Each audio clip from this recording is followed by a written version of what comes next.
Hi, and welcome to Something for the Weekend, brought to you as always by Together 2012 CIC. We're a social enterprise led by disabled artists and based in the main London 2012 Paralympic host borough of Newham in East London, from where we are creating a Paralympic cultural legacy. And of course, here we are again with the Tokyo Paralympics. So we'll be having a bit of a Paralympic themed show today, along as well, always with lots of art and poetry. My name's Ju Gosling, also known as the artist Ju90. I'm artistic director of Together 2012. I'm here where I've been since March 2020, but who's counting, in my East London studio, and joining me in my what would otherwise be solitude is our chair, the artist and activist, Julie Newman. So we're going to come back to East London for some audio description and further introductions in a little while and tell you what's on the show today. But first, without further ado, to the other end of our long virtual wheeled sofa, all the way to that little known London borough in the West Midlands, Sutton Coldfield, for some introductions and audio description. And as always, we're dressing up to go out to stay in. I would say no guesses what we're dressed up to do unless you're waiting for the audio description, but it's a little less obvious in the West Midlands. So go for it. Who are you? What are you dressed up to do? Afternoon, I'm Tracy Surgeoner, and audio description of me. I am sitting in front of our red velvet curtains in our studio. I've got increasingly long blonde hair, pale skin, blue eyes, and I am wearing a white background t-shirt with a picture of Sonic the Hedgehog on it. Now, Sonic the Hedgehog is in Tokyo, and he's one of the mascots for Tokyo this year for the Paralympics. Robin? Well, okay, so I am Robin Surgeoner. I am business director at Together 2012 and an artist known as Angry Fish. So I have got grey blonde hair this week, actually. Not quite sure why, but there you go. And it also needs cutting. I have not quite yet retired my no-rimmed black-armed glasses, which are in front of my blue eyes. And I am wearing also a white t-shirt, slightly broader than Tracy's, has to be said. Sonic the Hedgehog t-shirt. So I'll describe the t-shirt. So it's a basic white t-shirt with Sonic in big red letters across the top, and then the Hedgehog in kind of stylized black letters underneath. And then underneath that is a picture of Sonic. And if you've never seen Sonic the Hedgehog, it's a kind of blue and white hedgehog with Mickey Mouse white hands and stands on 2 feet rather than 4. I thought I knew what Sonic the Hedgehog was, but I don't, and now I've decided we've run out of time. So ask. If anybody's watching on our website, you do need to click on the image to get it to stream. It won't stream automatically, and that could be while you're seeing the captions underneath Robin and not the actual picture. So coming up today, celebrating, as always, the Paralympics, will include our Clockwork Paralympics in the second half of the show. But first, Julie, who are you? What do you look like? And what are you dressed up to stay out to go in to do? I'm Julie Newman. I'm the chair of Together 2012. I'm dressed up in my Paralympic supporting outfit. I have a blue baseball cap with a England Great Britain flag on it and a white rim. I have a grey t-shirt with the semicircle, which is the Paralympic insignia for Tokyo 2020. Underneath it's written Tokyo 2020 Paralympic Games. I have red hair, auburn hair, golden hair. It's flowing gracefully on my shoulders today because it's freshly washed. I have dark rimmed glasses on. And I'm holding a microphone with a little yellow ball at the top, which needs replacing, actually. So, hint, hint, she says. yeah, this is its last outing. Dear, oh dear, oh dear, oh dear. And finally, I've got the same Great Britain Olympic baseball cap as Julie. Underneath that, mercifully hidden, is a self-styled hennaed corona crop. My hair doesn't really do shoulder length. It just does out at the sides and out at the top. So I'm better off with the clippers. I've got a white Paralympics GB t-shirt. I think another knockoff one, like we were talking about last week. I'm sure you have the proper Japanese Sonic t-shirts. But I've also got green eyes behind black plastic glasses, pale olive skin, black plastic wrist braces, and silver coloured jewellery.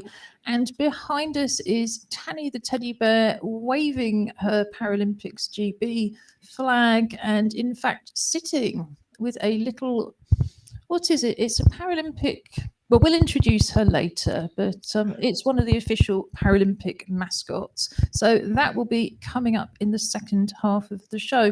But first, let's have some poetry. So this week's Pop-Up Poetry Club celebrated Carnival as a theme.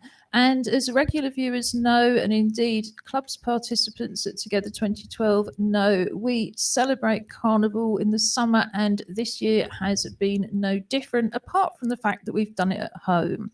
So we've been telling you lots about the Kitchen Carnival, and we'll be telling you a bit more later. But in the meantime, let's hear some poems with a carnival theme. And do you want to start, Robin? Oh, okay, I will indeed. So I'm going to start with one from Taylor Henville,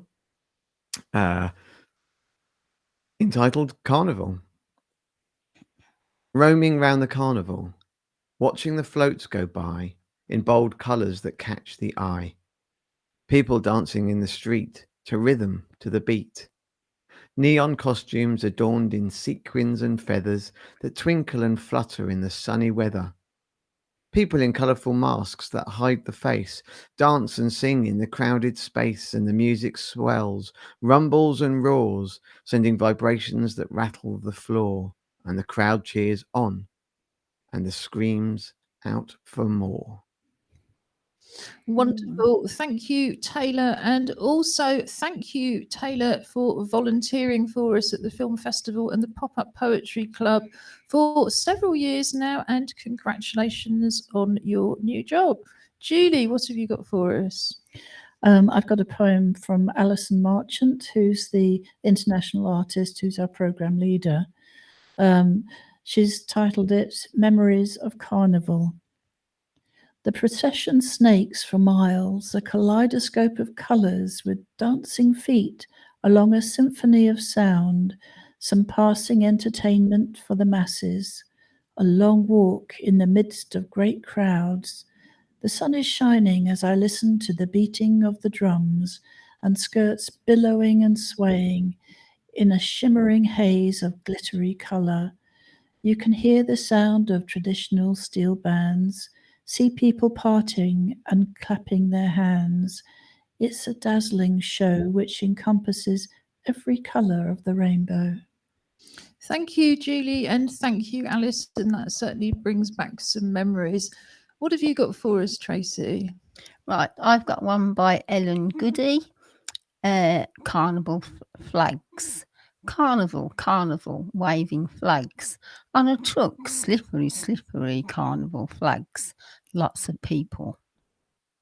Thank you, Ellen. And Julie and I were remembering, and I'm sure Ellen was, the very first time we participated in Newham Carnival in 2014. And a group of them, including Ellen and Julie, were on what was indeed a very, very, very slippery truck indeed. We've been told that there was an accessible vehicle, and it turned out to be a trailer with a commercial ramp, but enough of that. But yes, it's not often that people think of it as slippery, but of course if you're performing in the carnival, there's all sorts of, it can be a massive marathon, but also a lot of fun.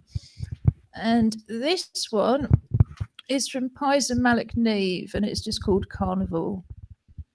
On hearing the word carnival, we feel that it is another festival. when we see floats of decorated transport with colourful dancers hot in shorts.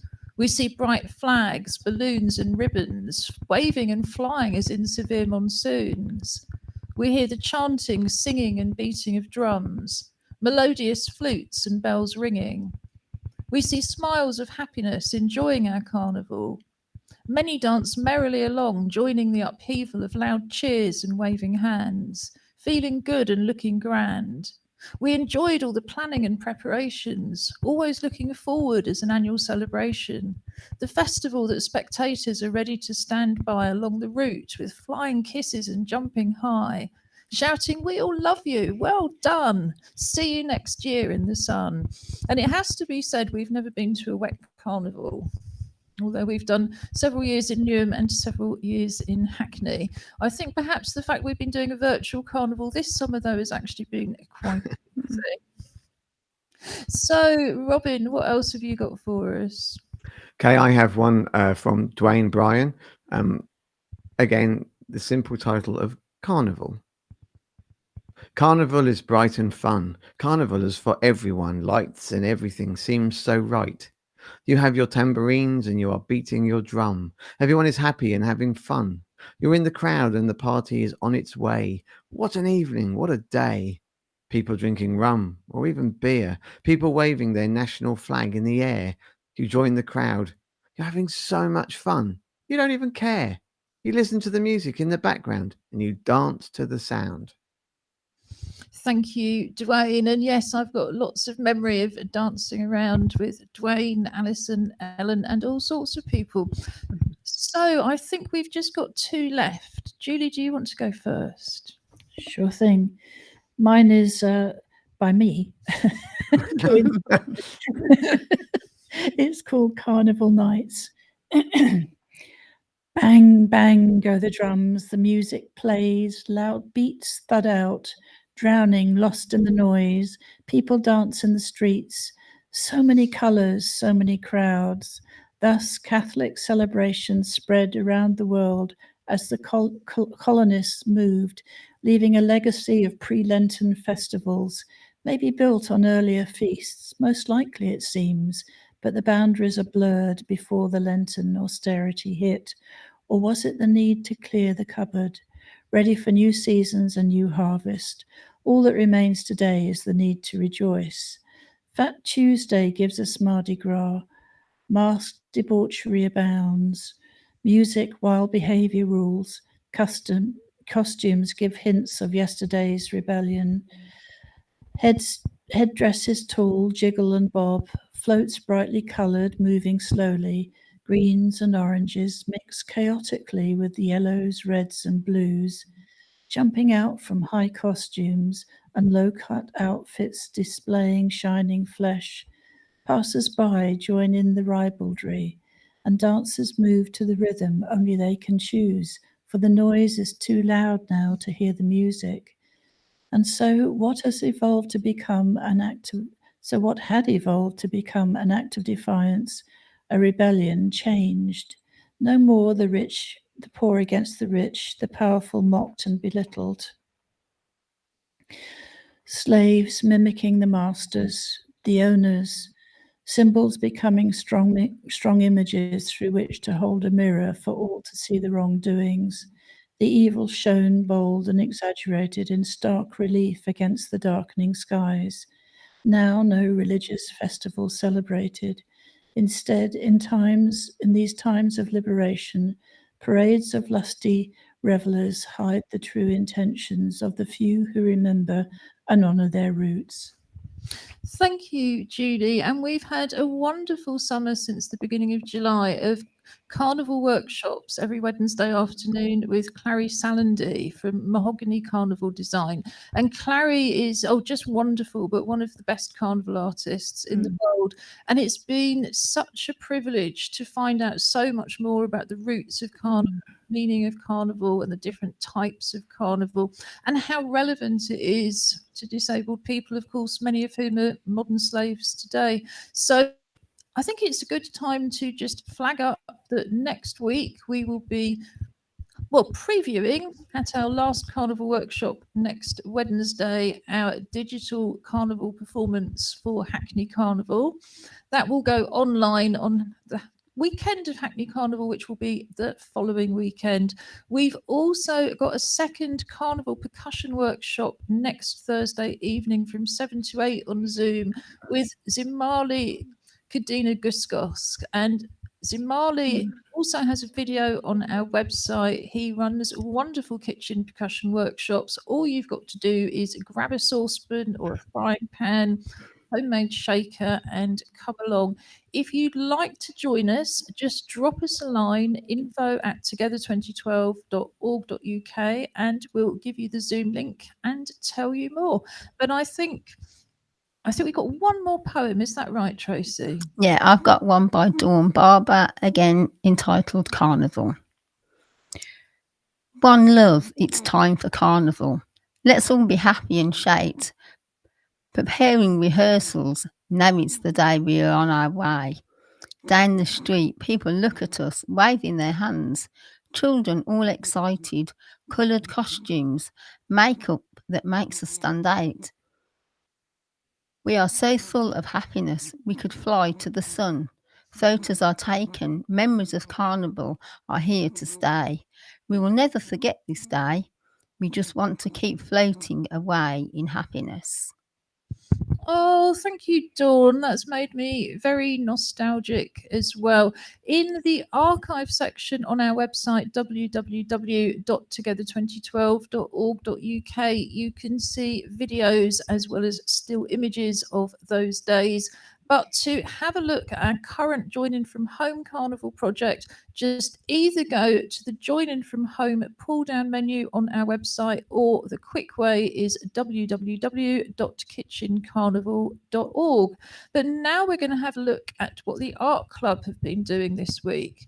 On a Friday morning, the Art Club run a still life session where we create an image, share it with you over Zoom, but we can also text it to you, WhatsApp it to you, email it to you, whatever's easiest. The image is also audio described at the beginning of the session, and then people join in from home with whatever materials they've got. I've just got a couple that people wanted to show this week, but first, as always, I'm going to put the image up and challenge Robin to audio describe it unseen.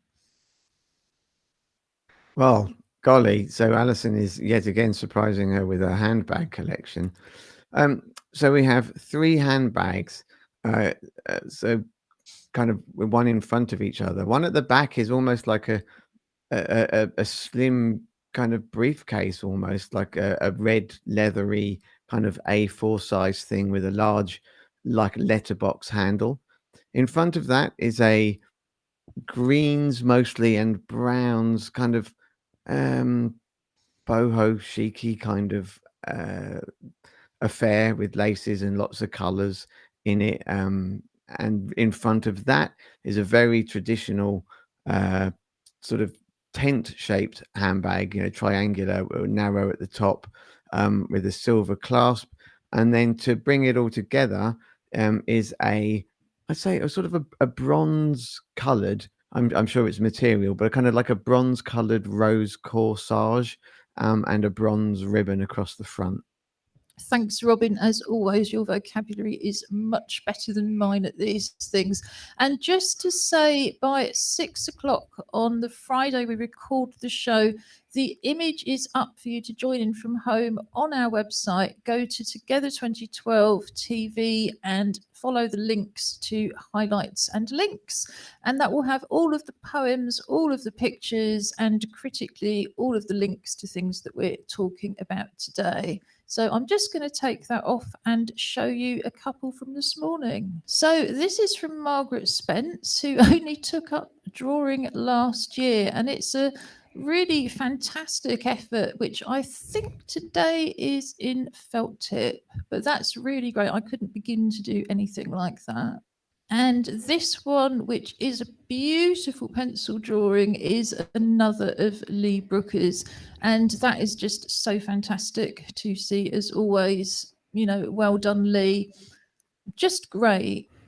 So now I shall move on to the Make and Natter session, and that's run by the Art Club on a Tuesday morning from 11 to 12 on Zoom. What we do is encourage people either to bring your own craft projects that you might want to show other people, get a bit of inspiration, or just have a sociable hour. Alternatively, you can join in with an activity led by our club's programme leader, Alison Marchant, which will be based on recycled materials you already have at home. And I'm just going to show you a couple from Tuesday. So this regular viewers will recognise as Duncan Bridgestock.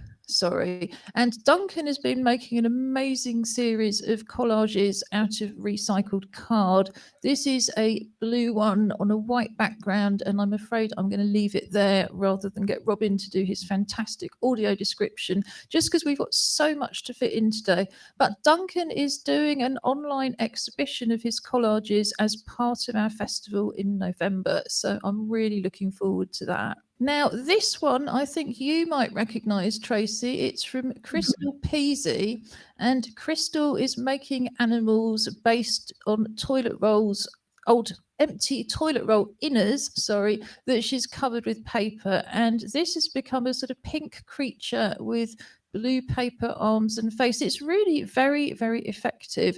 And you can find details of how to do that and lots of other activities on our website under the Join In from Home section, and go to Join In with Tracy, and we're going to have another Join In with Tracy report shortly. So well done, Crystal.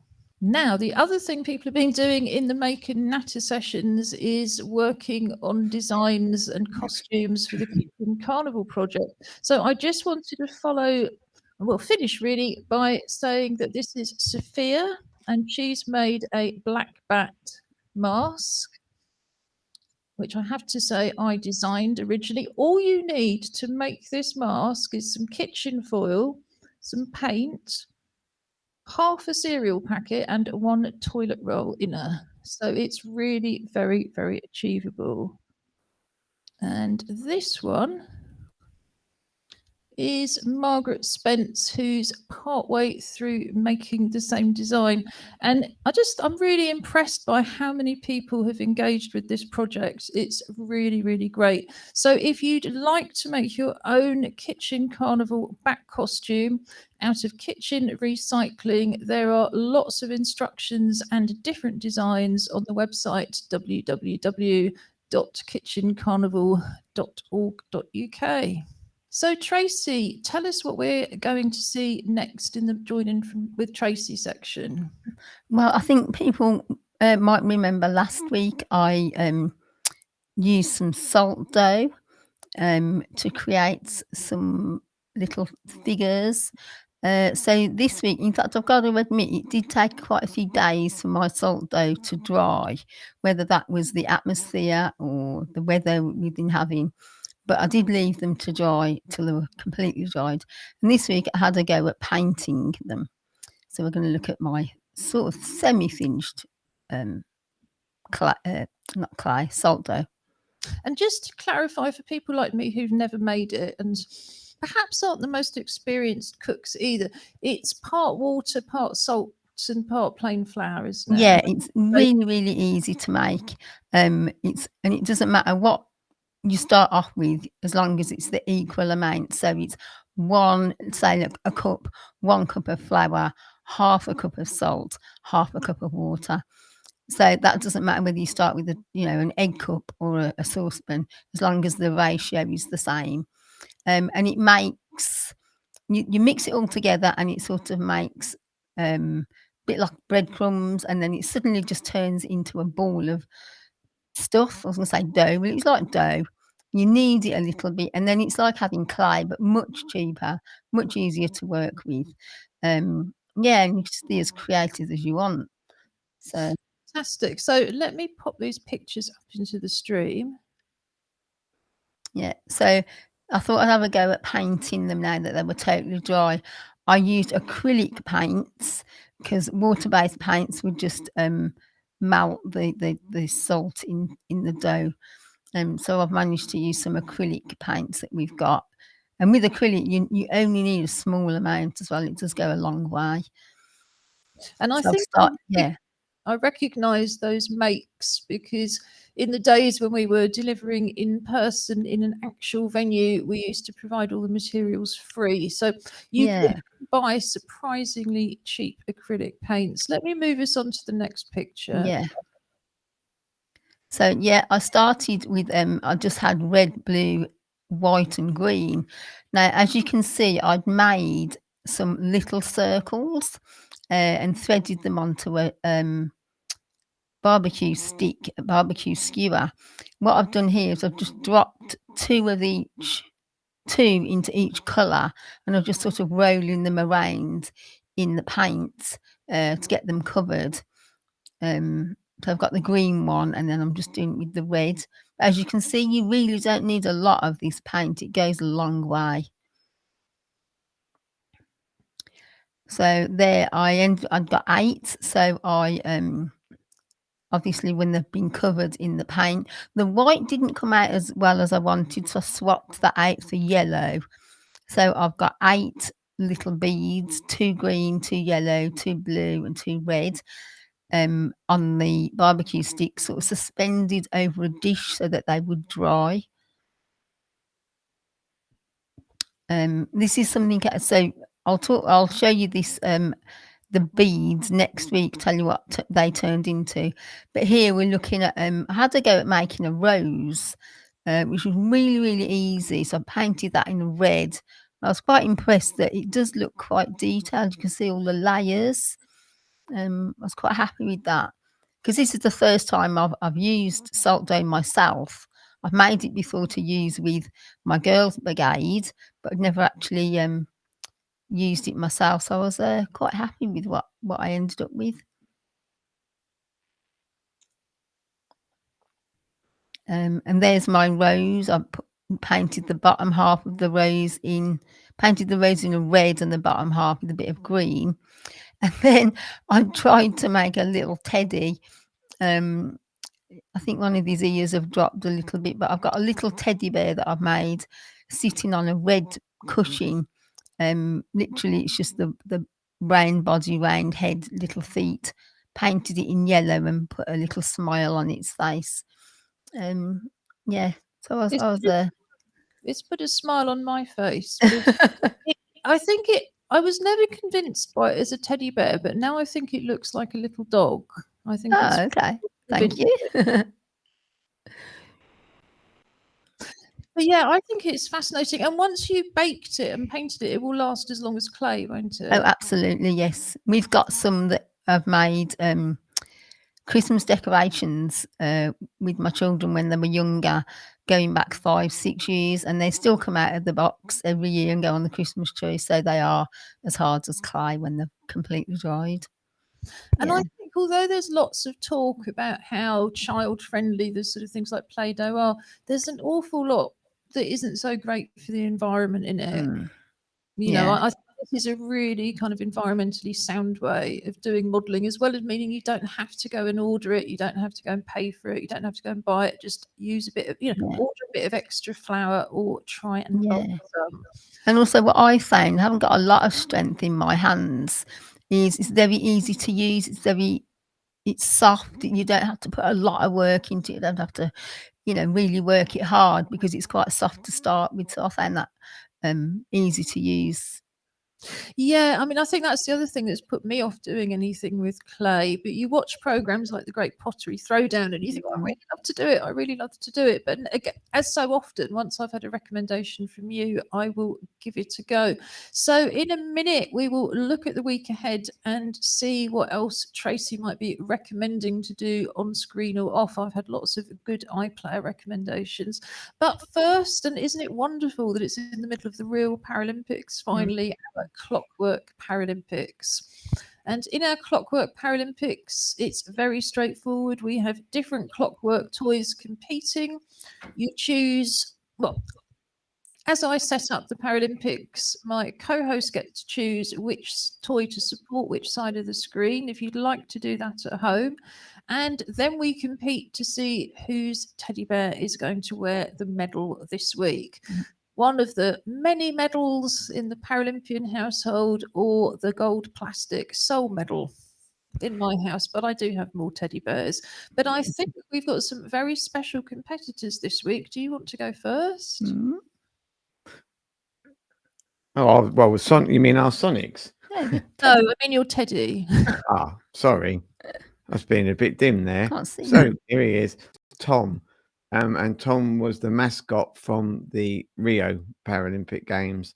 That one of our athletes' friends, in fact, one of the women's basketball team that were there, got this for us last time out. And the request has gone into one of the swimmers we know who's in Tokyo at the moment to see if they can get us a genuine Tokyo one. But we'll wait for that. So this is Tom. I'm delighted to introduce my teddy Tanny, who I think I'm going to leave sitting behind me for the moment. Tanny, as always, is dressed in her sporting clothes. She's carrying a Paralympic supporter, and in her hands is a genuine Paralympic Tokyo mascot. Rather a small one, but I suspect still very expensive. Called Samaete. I'm glad you knew that. Which is it was chosen by the children in the schools. It's a Samaete is a type of cherry blossom, and it's also known as Be Mighty. Okay, because I knew it was a cherry blossom from process of deduction. But yes, I was very lucky. I got Tanny and my cherry blossom mascot, whose name I've already forgotten, for my birthday in May. And our teddy bears, when we have teddy bears, are also taking part in the virtual international bear hunt. So if you've got children, if you're out and about on the streets, look for teddy bears in the window. And if you're at home, stick one on your live stream. So, Robin, do you want to do the audio description for the Paralympics? We got, like last week, in honour of the Tokyo Paralympics, we have some of our best known athletes returning. These are not sprinters. So we got the caterpillars again. So we're going to choose the right side of the screen as we look at it. Yep. So we'll choose the orange caterpillar, and for Birmingham 2022, and London will be competing with the green caterpillar. We are on the very smooth floor, and they're off. And the green one, I think the green one is about to hit the bath. So I think by some, okay, but it's been cut up. It's cut them up. Oh, that is an amazing pull out by the London team there, I have to say. Birmingham have failed miserably this week, whereas London have absolutely crawled their way to victory. Well done, London. About time, It say. is about time. Julie, I'm going to give you the medal, and I'm going to give you Tanny, who's just dropped everything else. But, who wouldn't when they're just about to medal? Yeah, absolutely. That was Samaete who just practicing their low jump. Diving. Yes. Samate's diving at the moment. So we move swiftly on to the week ahead. And of course, the main thing we'll be doing is watching the Paralympics. So do you want to tell us, Julie, because I know you've been watching all week, where we find the Paras on TV? I don't think you can miss it if you tune into Channel 4 at any point. They do insist on telling you over and over again. It's on More 4, Channel 4, the website, which is www.channel4/paralympics.com, where you can choose from 16 screens, I believe. I haven't been able to do that, I have to say. I've not had any success. But I have watched it on More 4, and I've watched it on Channel 4. There's also something called All 4, ALL4. Right, thank you. Which is where I found the multi-screen one. Oh, thank you. Well, that's helpful to know. Yes. So do you have any favourite recommendations, Robin? Catch-up shows, main shows? In terms of the Paralympics, well, we haven't really been able to find any catch-up stuff. other than the kind of the highlight reels. I mean, and of course, as a swimmer, we've been watching as much swimming as you can kind of find, because you're having to fast forward a lot to find the actual sporty bits. But there's been some amazing successes already in the swimming pool, particularly from the women's side that I'm more aware of from what I've seen. And both Tully Kearney, who in fact is a Sutton Coldfield resident, or very close to, and Maisie Summers-Newton both won gold yesterday and both broke world records. And Maisie Summers-Newton is, I mean, she's been kind of just progressing and progressing. Obviously as a swimming coach, we attended a lot of events prior to the pandemic and have seen the progression of Maisie. And yesterday she was extraordinary in the individual medley. I'm very much looking forward to catching up with all that over the weekend. I suppose I've got two main complaints over the BBC coverage of the Olympics, and one is nothing in the evening, and the other is the adverts interrupt it too much on as a background for work. But moving on, so let's see what else is on the week ahead. And over the weekend, the first thing I'm recommending is virtual Notting Hill. Can I just ask you, hear my sound in the background? Are you able to turn your monitors down slightly? Thank you. It's been going on for about 5 minutes, so we live in hope of getting rid of our technical problems one day. So over the bank holiday, Notting Hill is virtual again.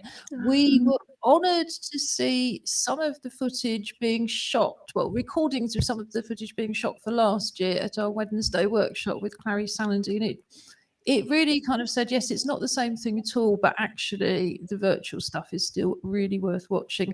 So tomorrow night, Saturday, from 6 till midnight, there's actually a live stream from the Panorama celebration of Carnival culture, which includes the final of the 2021 Steel Pan competition. And that's streaming live on TikTok, who are the new partners of Notting Hill, and their address is NH Carnival LDN. But that will be up with the proper link on highlights and links. And the other thing I'm recommending for the Notting Hill Virtual Carnival is on Bank Holiday Monday. Then there's a live stream running on YouTube all day with all sorts of things that have been specially recorded with well-known carnival artists from Notting Hill. So it's going to be a great thing to do. It's many years since I was fit enough to get to Notting Hill. So actually, I'm really enjoying the online stuff. What's the next thing you'd recommend, Tracy? Well, I'm actually going to read it this week because I do normally write it down, but then I can't see it. And I've got that situation where I need close-up glasses and far-away glasses, so I have to work out where I can actually see from. So the first thing I'm going to recommend, it's called Art Unlocked, and it's the Stanley Spencer Gallery this time. It's a free event. It's online. It's with Eventbrite, and it's, I wrote it down, which was really clever, but can't see it. So from memory, it's a 30-minute talk about the work from that artist, and there's also time that the work of the. Sorry, I will say that again. My eyes are just clicked in. So each week, a different museum or gallery delivers a 30-minute talk about the works of their collection. So I'm quite. I did a little background search on Stanley Spencer, and I'd be quite interested to see the work that he's put together. Yeah, I'm really interested in the idea of being able to hop in for half an hour a week to a different gallery. It's one of the sort of bonuses.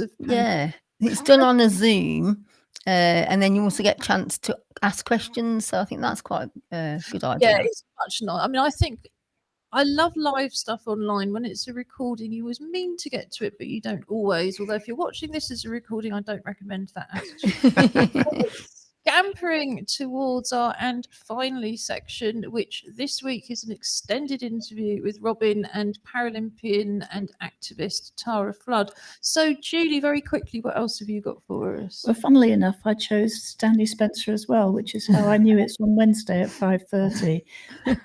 And as Tracy said, you can book it through Eventbrite.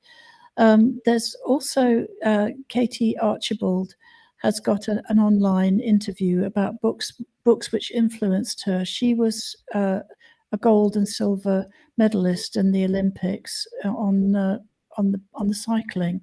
And finally, the Science Museum have got a wonderful website online where you can explore their archives. I think that was 2 for the price of 1 there. I'm going to chuck in very, very quickly because it's part of the Can Do campaign, which has been supporting disabled people to get fit. If you've seen it on TV, I think it's a fabulous campaign. I used to call the This Girl Can campaign This Girl Can't because they always excluded disabled people. So it's really great to see these ongoing adverts for disabled people's fitness. But this is actually music from around the world on the 1st of September from 1 to 2. And Dan, who is the Can Do coordinator, plays his guitar, takes you on a journey from around the world. You can share your favourite music, listen carefully, guess where sounds come from, learn about different chords, have a chat. So it actually sounds like a really good time, and I think they're doing that quite regularly as well. But I'll be very interested to see how it does click into the Can Do campaign. Maybe they're doing art and culture as well. We'll have to send Robin off as a roving reporter to find out. So I've got space for about 30 seconds. Does anybody have something they'd like to? Can I quickly say then it's another one that I found on the Eventbrite called Nicer Tuesday. It's a monthly event. And this one for next week is finding a tone of voice, which I thought was really interesting. For me, particularly as a woman, I don't always get listened to when I'm at conferences or meetings or on Zoom. And all the details are going to be on our site. But it was about finding your voice and being able to different techniques and ways of putting across what you want to say. So I'm quite interested in that, and that's one of these pay as much, pay if you can, with a starting suggestion of £2. So I think that's not too bad because, as we've said before, artists need to make a living. So I'm going to try that one. So if you don't have any money, don't feel guilty about going. It's not like you're taking up space at a paid event. People will be delighted to see you, and everybody understands that, particularly after COVID, lots of people can't afford it. So that brings us almost to, I was going to say last, but by no means least, our interview with Tara Flood. So I just want to remind people that at 6 o'clock on a Friday, our highlights and links page is online at www.together2012.org.uk with all of the poems, artwork and videos, and of course, the highlights and links that we've just been talking about. There's lots of activities to join in from home free, including, of course, our kitchen carnival. And if you'd like to come to our final sharing and percussion workshop on Wednesday afternoon or Thursday evening next week, just drop us a line, info@together2012.org.uk. If you're interested in joining our clubs, they're all free, open access. Again, check out the website or drop us an email and we'll be delighted to see you. So apart from that, it's goodbye from East London. And I think that must be goodbye from the West Midlands. Bye. I was waiting. Yeah, it's goodbye from us, and let the interview introduce you to Tara Flood. And if you're watching this on the Friday or indeed over the weekend, have a terrific bank holiday. Today I am talking with Tara Flood, who is an inclusion expert, activist, campaigner. But before we get on to that, Tara, can you tell us a little bit about your Paralympic history? I can. It feels like a long time ago now, but I'd always been into sport and swimming, particularly from being a very young person, but my first Paralympics, although it wasn't called a Paralympics, was the delightfully titled International Games for the Disabled in 1984 in New York, and then I did 88 in Seoul, and then my last Paralympics was in Barcelona 1992. But in between, like you, Robin, I did lots of different international and national events right across Europe. So I was a very busy Paralympian, disabled swimmer for all of that time, and loved every minute of it. It was the best experience of my life. There were lots of things that I would want to have changed about it in terms of how disability sport is organised, and that was one of the reasons that I left in 1992. But I never ever fell out of love with the sport itself. I mean, I very, very similar to yourself, is got utterly disillusioned with the management as it was then, and the complete denial of opportunity for disabled athletes to go into management roles, which is kind of why we're campaigners. I mean, we always were. So just kind of before we leave the Paralympics, obviously the 2020 Paralympics are currently going on. How do you feel that now that they're getting such coverage and, you know, kind of the athlete profiles and seeing people in, you know, Dreams adverts and stuff like that? So, look, I mean, I've got to, even the most hardened activist has got to accept that there is something really interesting happening in the media in terms of disabled athletes. And I remember, as I'm sure you will have done, that in 92, which was my most successful Paralympics, gold medal, world record, 2 silvers and a bronze, I couldn't have been more successful from my perspective.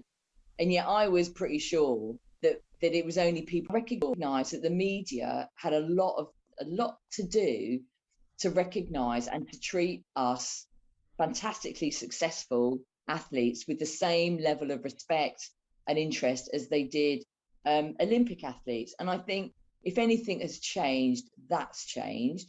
So now, very slowly, a very small handful of British Paralympic athletes are now starting to gain some degree of celebrity status, and that's good, I think. But I think there are lots of things that come with that I think we as disabled people, we as disabled campaigners and activists need to be calling out. I think there is still far too much obsession with wanting to know what our impairments are. So I just listened on the radio to an account of yesterday's success, and every single account of a race starts with describing an athlete's impairment.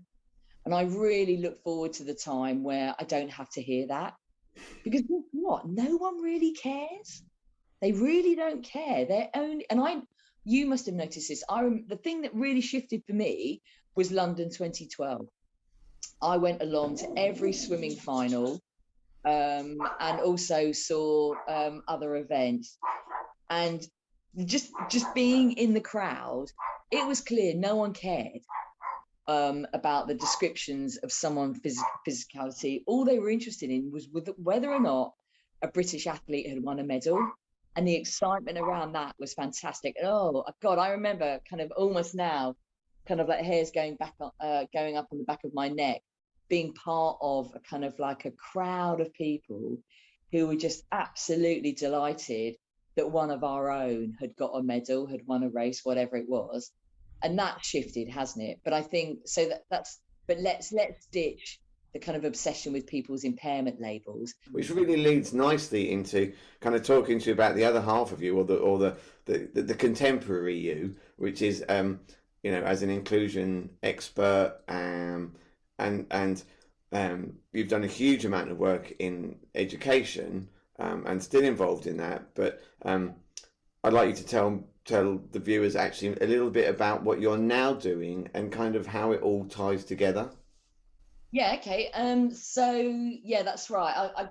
I'm never sure I like to describe myself as an expert, really. I much rather describe myself as an inclusionist or an inclusion activist. But yeah, so I mean, all of that work, I suppose my activism really comes from childhood experience of segregated education. And this idea that we still, even in 2021, think that it's perfectly acceptable to segregate groups of disabled children and adults into separate institutions because somehow we are going to get a better education or we're going to have a better life separated from society. It's just, it's always been nonsense to me, and it continues to be nonsense. And so I will always continue until we see an end to that. I will always campaign for an ending of segregation, whether or not it's the shutting of segregated schools or institutions where many thousands of disabled people still are warehoused. But so I was the director of the Alliance for Inclusive Education for 14 years, and 2 years ago decided to leave, and I'm now working weirdly for a local authority, London Borough of Hammersmith and Fulham, really in a role that was created out of my activism. I job share with my colleague Kevin Caulfield, which I'm sure some people will know, who is also a disability rights activist. And we created a role out of a piece of work that I did before I started working at the council. I chaired a Disabled People's Commission that was pulled together by the visionary leader of the council, Steve Cowan, who's been an amazing ally to disabled people in the borough. And we were all disabled people, and we kind of thought it was probably going to be a once in a generation opportunity. So we decided to focus on something big. So not thinking about the little bits and pieces that you could do to tweak around the edges, but let's go for something big. And what do we know? Well, we know that disabled people, whatever our intersectional barriers, are furthest away from the decision-making process. So what could we do to address that? So we decided to focus on seeking a commitment from the local authority that they would start to co-produce policies and service design and delivery with local disabled residents. And I know, as with inclusion, co-production is a much misunderstood concept, because people will often think that co-production is basically just a new word for engagement or a new word for really crappy consultation. And we've been really clear in our definition of co-production that it's about disabled people and decision makers working together from the beginning to design, deliver, and evaluate policies and services that will remove the barriers that disabled people face. That's the working definition, and it's one that we will change as we start to, I suppose, embed it. But Kevin and I are employed to turn that commitment into reality. And I think we think we're the first local authority to commit to that across all aspects of a local authority. And I think that probably comes, there is a context in which we sought that commitment, and it's the context of being the only local authority to still not charge disabled people for home care. And we are holding tight to that commitment, even in these really difficult circumstances, because I don't think we've quite reached the tipping point where if Kevin and I weren't there, that commitment would remain. But there is something really important in being within a local authority that sees home care charging as discriminatory. So I guess we're at the local authority, and it's interesting being disability rights activist working for a local authority, because usually we are campaigning against those kind of structures, because those kind of structures often make things much more difficult for disabled people. But we are in at the heart of the beast, I think, to try to show what it's possible to do if you have a local authority who is wanting to understand independent living, wanting to understand its role, the role that it can play in addressing exclusion and inequality as experienced by disabled people.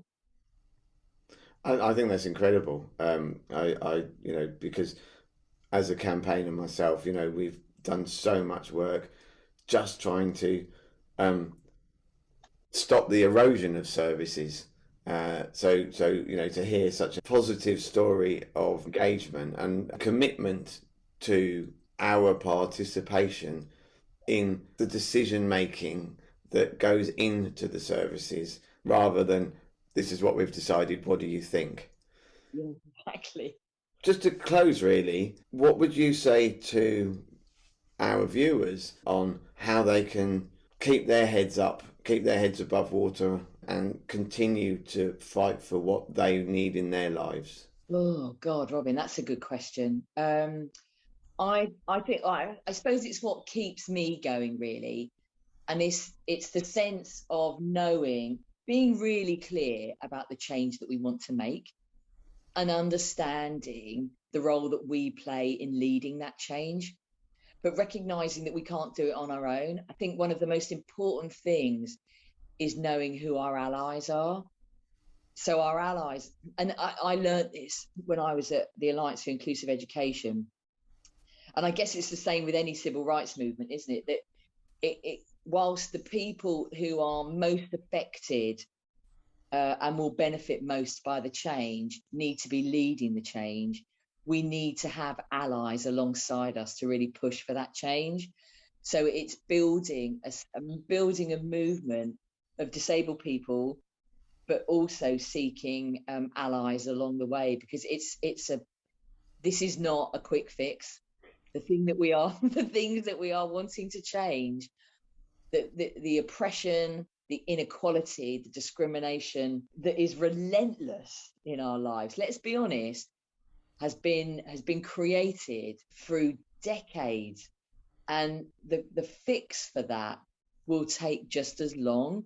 So this is about knowing the change that we can create, and building a movement. And there is a movement of disabled people. There is a movement of disabled people's organisations. So find your local organisation of disabled people.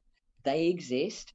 They are struggling at the moment for all the reasons that we know, but they do still exist. And London has got some amazing organisations. Newham has got some amazing organisations right across London, and they are across the country too. But it's finding them, recognising that the change that you're calling for, that we are calling for as individuals, are the same changes that the movement has been calling for decades now. So get involved in the movement. If you haven't heard about the social model, find out about the social model, because for disabled people, for me, it was like a light going on in my life, because it helps you understand that it's not our responsibility as disabled people to fit in with society. It is absolutely the responsibility of society to make room for disabled people and to value our existence and to value our citizenship. And I suppose it's remembering that we're not going to change everything immediately. It's looking for the small changes that you can make that start to build a movement towards the big changes, which is why in Hammersmith and Fulham we focused on ending home care charging, because actually it started to create an environment, a context where we can start to say, actually, if we're not going to charge for home care, what we also need to do is think about the other things that we need to do, that disabled people need to lead around, which is we need to shift away from the language of adult social care, and we need to think about what an independent living service looks like. We need to think about what an inclusive education service looks like. These are all things that disabled people have been talking about for decades, but we need to start to, I suppose, remind people that those campaigns, despite the pandemic, despite austerity, are still the important things that we need to focus on. Brilliant. So, Tara, thank you so much. Keep up the great work. Well, listen, you too. All right, take care.